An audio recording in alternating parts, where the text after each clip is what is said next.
अगर ईरान के पास nuclear bomb होता तो क्या इजराइल कभी अटैक करता? यूएस ने सिर्फ एक रात में 7 B-2 बॉम्बर्स और 4000 सोल्जर्स भेजे, तो फिर क्यों कहा जाता है कि अमेरिका इन्वॉल्व नहीं था? तेहरान के वो ट्रेडर्स जिन्होंने जिंदगी भर रजीम को सपोर्ट किया, वो खुद प्रोटेस्ट पर क्यों निकल आए? 550 मिसाइल्स फायर हुए, न्यूक्लियर साइट्स पर अटैक हुआ, लेकिन फिर भी ईरान ने सरेंडर नहीं किया। तो आखिर यह कॉन्फ्लिक्ट कैसे रुकेगा और इस जंग का असली विनर कौन होगा? आए इन सब चीजों को डिटेल में डिस्कस करते हैं।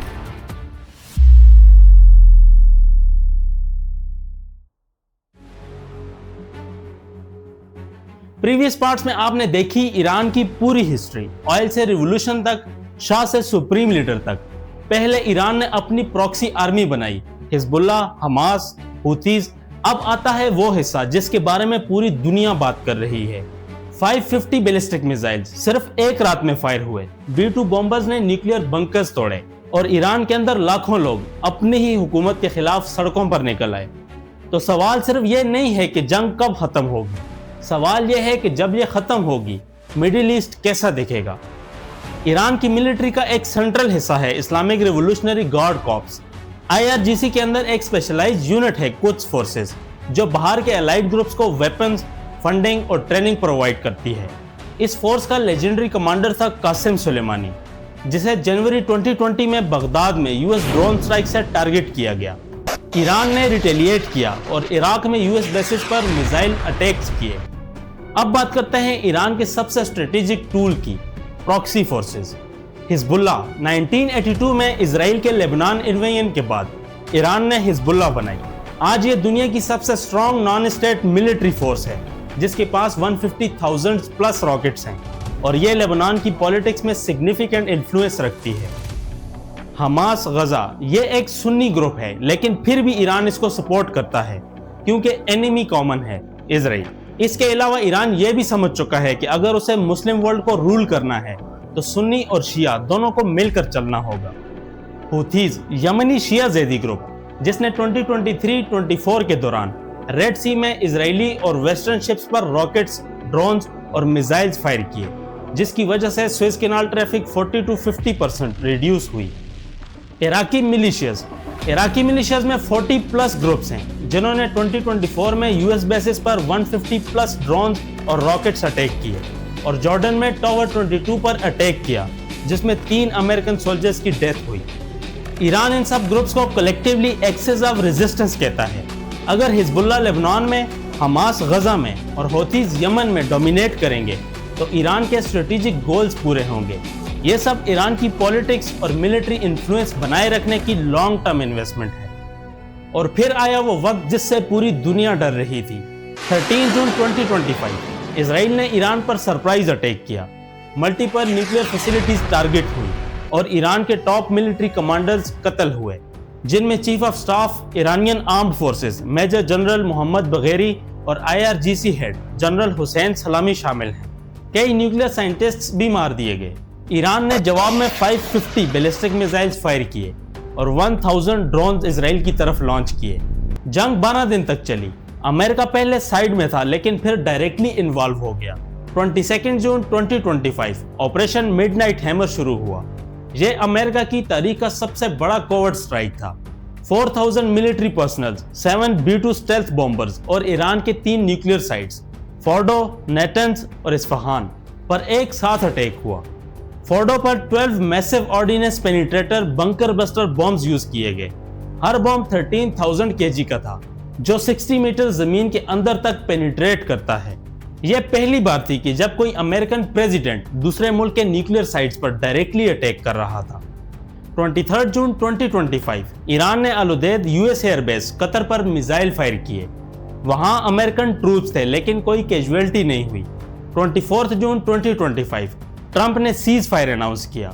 दुनिया ने सुकून की सांस ली, लेकिन ये जंग खत्म नहीं हुई। सीज फायर के बाद ईरान ने अपने न्यूक्लियर प्रोग्राम और मिलिट्री इंफ्रास्ट्रक्चर की असेसमेंट की। न्यूक्लियर प्रोग्राम कुछ महीने पीछे चला गया, लेकिन पूरी तरह बंद नहीं हुआ। ईरान ने अपने न्यूक्लियर साइट्स के ऊपर कंक्रीट का कवर बनाया, टनल एंट्रेंस जमीन के अंदर दफन की और मिसाइल्स बेसिस को रिपेयर किया। IAEA के साथ कोऑपरेशन पर दोबारा सोचना शुरू किया। सीज फायर के बाद दुनिया समझ रही थी कि अब ईरान में सिचुएशन ठीक हो जाएगी, लेकिन वैसा बिल्कुल नहीं हुआ। ईरान में हुकूमत ने मुल्क के अंदर फोकस किया और एक जबरदस्त इंटरनल क्रैकडाउन शुरू कर दिया। मास अरेस्ट, एग्जीक्यूशंस और सर्विलेंस बढ़ गई। ईरान ह्यूमन राइट्स ऑर्गेनाइजेशन के डायरेक्टर का कहना था कि रिजीम अपने मिलिट्री फेलियर को छुपाने, प्रोटेस्ट रोकने और अपनी हुकूमती सर्वाइवल इंश्योर करने के लिए रिप्रेशन बढ़ा रहा है। सिर्फ जून 2025 में ही हजारों लोगों को अरेस्ट किया गया और सिक्योरिटी फोर्सेस ने उनको इजरायली इंटेलिजेंस का एजेंट्स करार दिया। 2025 में एग्जीक्यूशंस की तादाद पहले से भी काफी ज्यादा हो गई। एक्टिविस्ट्स के मुताबिक रिजीम ने लोगों में डर पैदा करने के लिए ये कदम उठाया। फिर सितंबर 2025 में यूएन ने सैंक्शंस दोबारा लगाए, जिससे ईरानियन रियाल का फ्री फॉल हुआ और फूड प्राइसेस 72% तक बढ़ गई, जबकि इन्फ्लेशन करीब 40% थी। और फिर 28 दिसंबर 2025 को तेहरान के ग्रैंड बाजार के शॉपकीपर्स ने, जो हिस्टोरिकली रिजीम के सपोर्टर्स थे, अपनी दुकानें बंद करके प्रोटेस्ट शुरू कर दिया। ये प्रोटेस्ट तेजी से 30+ प्रोविंसेस तक फैल गया। दिसंबर 2025 के प्रोटेस्ट ईरान में 2022 के मासामीनी प्रोटेस्ट के बाद सबसे बड़े अपराइजिंग बन गए। शुरू में अवाम सिर्फ इकोनॉमी की वजह से प्रोटेस्ट कर रही थी, मगर फिर नारे बदल गए, डेथ टू द डिक्टेटर तक, और कुछ जगहों पे तो लोग लॉन्ग लिव शाह भी चिल्ला रहे थे। रिजीम ने सिचुएशन को कंट्रोल करने के लिए इंटरनेट ब्लैकआउट किया ताकि लोग ऑर्गेनाइज ना हो सकें और इंफॉर्मेशन स्प्रेड ना हो। प्रोटेस्ट बहुत वायलेंट हो गए, 6400+ लोग मरे और 11,000+ डेथ्स की अभी भी इन्वेस्टिगेशन चल रही है। मतलब एग्जैक्ट नंबर अभी भी कंफर्म नहीं है। डोनाल्ड ट्रंप ने पहले कहा हेल्प इज ऑन इट्स वे, लेकिन मिलिट्री स्ट्राइक्स नहीं हुई। यूएस ने सिर्फ डिप्लोमेटिक और इकोनॉमिक प्रेशर कंटिन्यू रखा। अभी ईरान यूएस इजराइल टेंशन एक क्रिटिकल स्टेज पर है। डिप्लोमेसी चल रही है, लेकिन मिलिट्री प्रिपरेशन भी फुल स्पीड पर है। ईरान ने लाइव फायर ड्रिल्स और रशिया के साथ जॉइंट एक्सरसाइजेस की और यूएस अपनी नेवल फोर्सेस गल्फ और मेडिटेरियन में पोजीशन कर चुका है। न्यूक्लियर टॉक्स अभी तक डेडलॉक पर हैं। इजराइल और यूएस प्रेशर कंटिन्यू कर रहे हैं और ईरान के लिए हर डिसीजन स्ट्रेटेजिक और हाई स्टेक्स है। सिचुएशन अनसर्टन है, लेकिन एक बात क्लियर है कि रीजन अभी भी एक मेजर कॉन्फ्लिक्ट के एज पर है। दुनिया ने सोचा था कि सीज फायर के बाद सब ठंडा हो जाएगा, वो गलत थी। फरवरी 2026 में यूएस और ईरान के बीच न्यूक्लियर टॉक्स हुई, लेकिन फेल हो गई। यूएस की डिमांड थी कि ईरान अपना पूरा यूरेनियम एनरिचमेंट प्रोग्राम हमेशा के लिए बंद करे। ईरान ने मना कर दिया और फिर 27 फरवरी 2026 को IAEA ने एक शॉकिंग रिपोर्ट दी कि ईरान ने हाईली इनरिच्ड यूरेनियम एक अंडरग्राउंड फैसिलिटी में छुपा रखा था, जो जून 2025 के स्ट्राइक्स में डैमेज नहीं हुआ था। IAEA ने कहा कि वो श्योर नहीं है कि ईरान का न्यूक्लियर प्रोग्राम एक्सक्लूसिवली पीसफुल है, बस यही ट्रिगर था।